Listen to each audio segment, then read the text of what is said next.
So the last series, we proved it diverged by the divergence test because if it fails part two of the alternating series test, then it's diverging.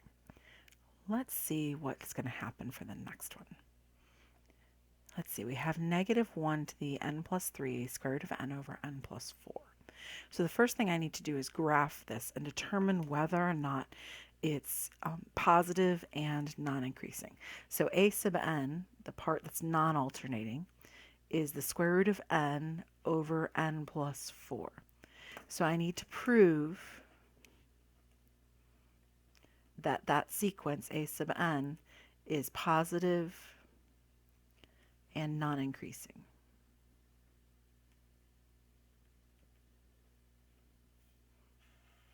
Okay, so let's graph it.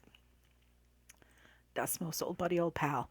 All right, so we turn off the old one, type in the new one. Not with a capital letter, though.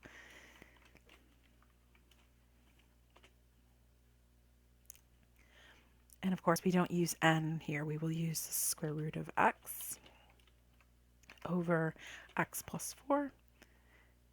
And okay, uh-oh, it looks a little worrisome, but then it starts decreasing. Okay, so let me change my scale here really quickly.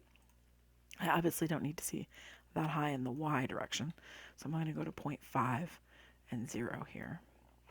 And then I'm going to go from 0 to 50 and really get a sense of it. Okay, so even though it's going up for a while, it starts plummeting. And remember, we don't really care about the beginning part. As a matter of fact, we only want to look at it from x is greater than or equal to 1 anyway. So that'll cut off that first part. But there we have it. And we don't mind that it's going up for a little bit, as long as in the long run, it is in fact going down, which this graph is. So now we just have to copy that graph onto our paper. So make sure when you copy it, you're going to put in the scale. So it's going to about 60, and it's going to only about 0.4 up here. So I can make this go to only 0.4. And I can make this go to 60 so we can see it. And there you have it. All right, so let's put that on the paper. So here's 1 right here. So it's going up, but then goes down. All right, wonderful. So it is positive. Check, which this one was as well, by the way. But it was non-increasing was a fail on this one, right? Non-increasing was no.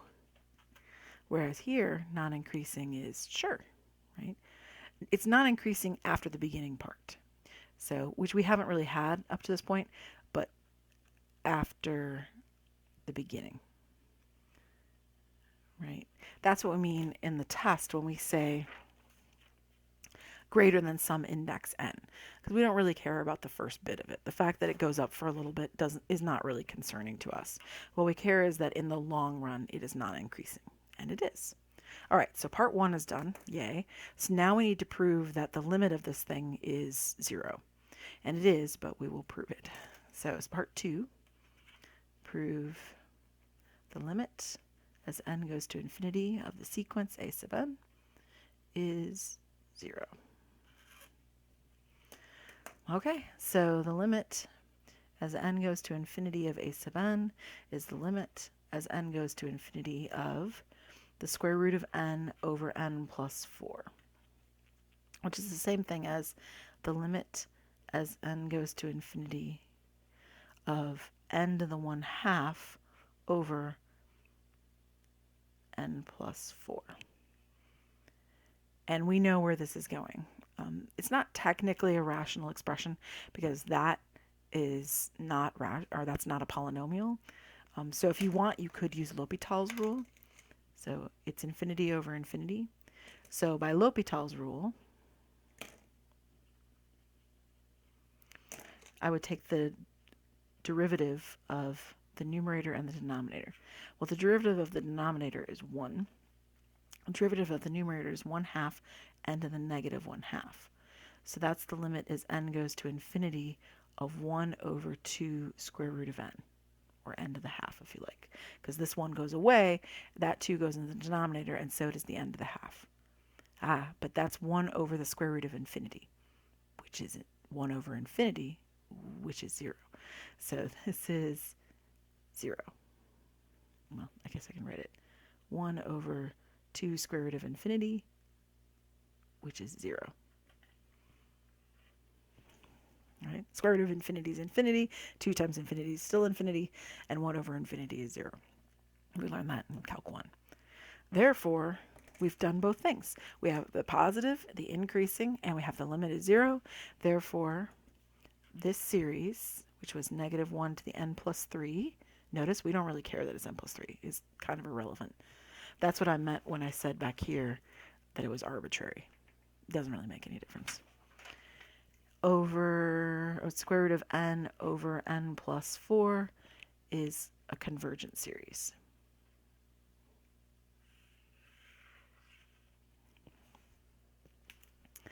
All right, last but not least, this one may not look like it's alternating, but it is.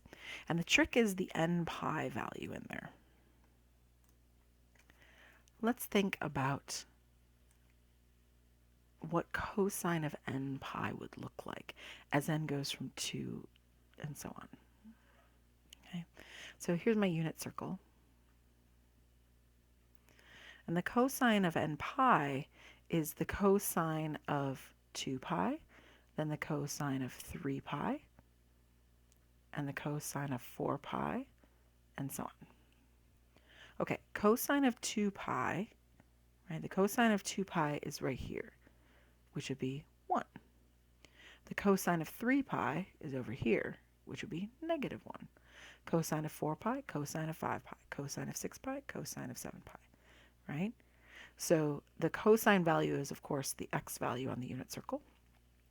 So cosine of 2 pi is over here, cosine of 3 pi is over here, cosine of 4 pi is over here, cosine of 5 pi is over here, and so on, and so on, and so on.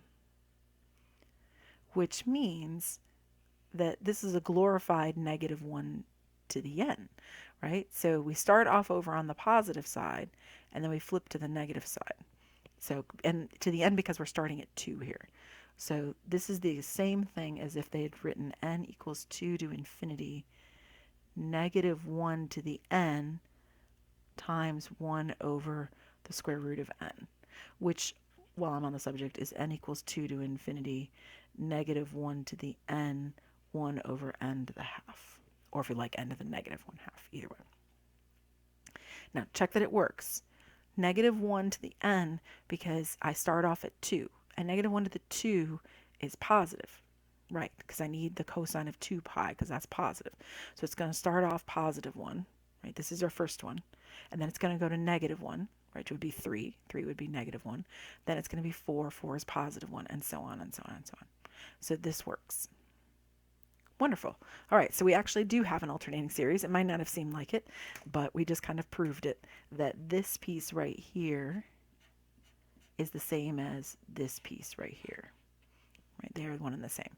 So it is alternating.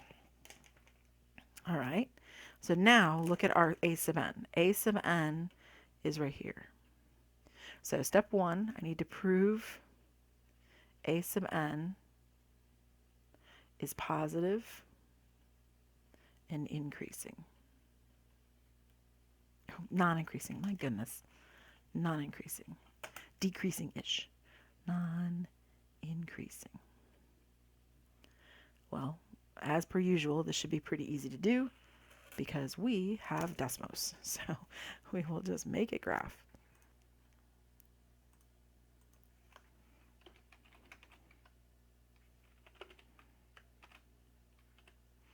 All right, so I'm going to make it 1 divided by the square root of x. And lo and behold, that's what that graph looks like. So it's rather obviously positive because it's always above the x-axis, and non-increasing for sure. So we'll just draw that graph quickly on our paper and give it a scale. So we went from 0 to 80 and 0 to 0.6, and it's plummeting. There you go. So 0 to 80, 0 to 0.6, there's 1. It's going like that. So it's positive because it's always above the x-axis. It's non-increasing. No problem. Here, I'll write out the whole word. Okay, so then I just need the limit of this sequence to be going to 0 as it heads toward infinity, right? As n goes to infinity. So I need the limit as n goes to infinity of a sub n to be 0. So that's in my next part. Right? So I need to go to 0 as n goes to infinity.